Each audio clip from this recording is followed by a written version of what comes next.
ناظرین کرام سلام علیکم۔ اعوذ باللہ من الشیطان اللعین الرجیم۔ بسم اللہ الرحمن الرحیم۔ الحمدللہ الذی جعلنا من المتمسکین بولایت علی ابن ابی طالب۔ عید غدیر، عید اکبر سب سے بڑی عید ہے۔ ہمیں اس عید کا بطور احسن اہتمام کرنا چاہیے۔ عید غدیر کے لیے کہ عید غدیر کے دن انسان کو چاہیے کہ اپنے اہل و عیال کے لیے بہترین طعام کا انتظام کرے،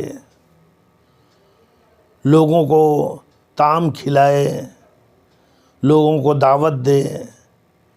حتیٰ حدیث میں وارد ہوا ہے کہ اگر روز غدیر کسی نے کسی مومن کو ایک کھجور بھی غدیر کی مناسبت سے کھلایا ہے تو اسے تمام انبیاء، شہداء اور صدیقین کو جو دعوت کرنے کا ثواب ہے وہ اجر ملے گا۔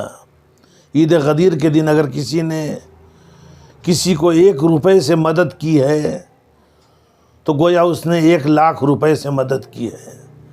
غدیر کا دن بہت ہی باعظمت دن ہے۔ غدیر کے دن انسان کو چاہیے کہ اپنے دل سے کینہ اور نفاق اور حسد کو نکال کر ایک دوسرے کو گلے لگائے، تمام گلے شکوے بھول جائے، اس لیے کہ یہ دن روز اکبر ہے۔ عید غدیر روز اکبر ہے۔ یہ وہ دن ہے کہ جس دن جناب موسیٰ کی ساحروں پر فتح ہوئی۔ یہ وہ دن ہے کہ جس دن جناب ابراہیم آتش نمرود سے نجات پائے۔ بہت ہی باعظمت دن ہے، بہت ہی بابرکت دن ہے۔ رسول خدا نے اس دن لوگوں کے درمیان رشتہ اخوت برقرار کیا۔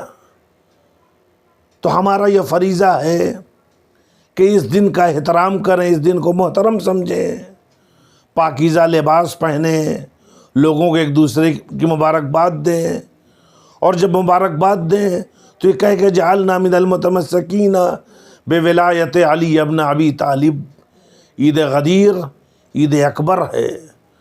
جب علامہ امینی الغدیر جیسی کتاب لکھنے لگے تو علامہ امینی نے جب 10 جلد کتاب لکھی اور کتاب لکھنے کے بعد انہوں نے وہ 10 جلد ابھی شائع نہیں ہوئی تھی، لیکن جار جرداق جو عیسائی مسیحی وہاں کی کورٹ کا جج ہے، اس کے پاس یہ 10 جلدیں بھیجی اور کہنے لگے جار جرداق تم جو ہے ایک غیر مذہب سے تعلق رکھتے ہو، مگر چونکہ تمہارا پیشہ جو ہے قضاوت ہے، منصفی ہے، ہم نے 10 جلد تمہارے پاس یہ الغدیر بھیجی ہے، اور الغدیر میں جتنے حوالے ہیں وہ اہل سنت کی کتاب سے حوالے ہیں۔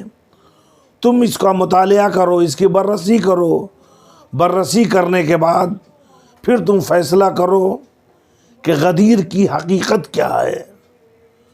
تو جار جرداق یہ کہنے لگا کہ علامہ امینی نے جب ہمیں حکم بنایا ہے، ہمیں منصف بنایا ہے، تو ہمارا فریضہ یہ ہے کہ ہم اس کتاب کا مطالعہ کریں، اور مطالعہ کرنے کے بعد پھر حقیقت میں ہم فیصلہ کریں۔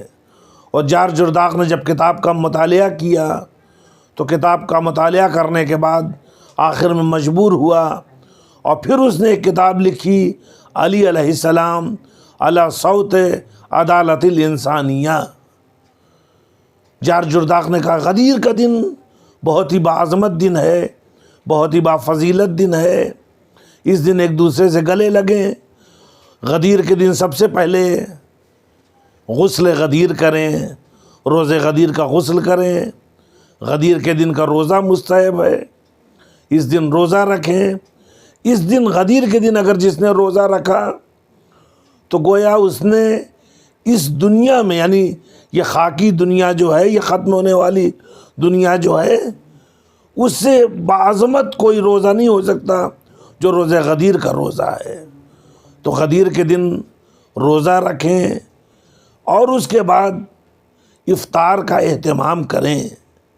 میرے عزیزو، ہمیں یہ چاہیے، خاص طور سے شیعان حیدر کرار کو یہ چاہیے کہ لوگوں کو دعوت دیں، دعوت اطعام دیں، اور دعوت اطعام دینے کے بعد کہیں کہ یہ غدیر جو ہے صرف انسانوں کی غدیر نہیں ہے، یہ عید اکبر ہے، یہ خدا کی عید ہے۔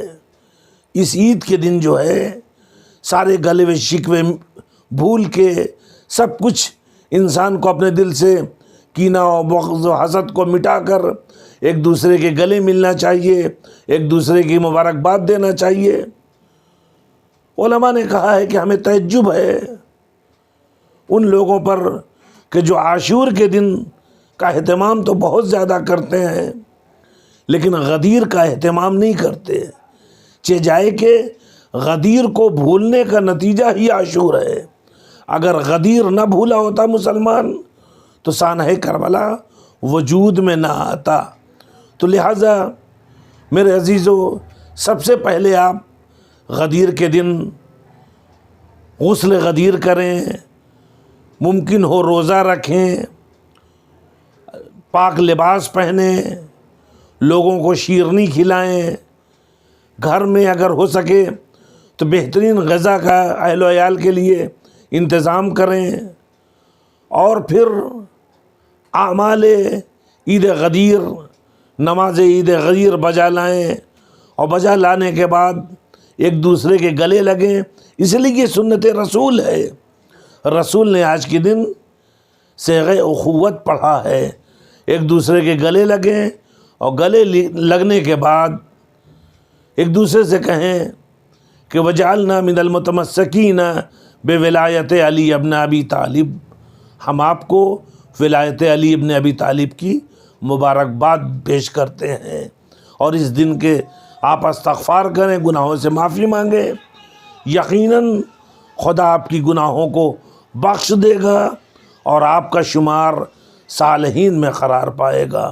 وآخر دعوانا والسلام علیکم ورحمۃ اللہ وبرکاتہ۔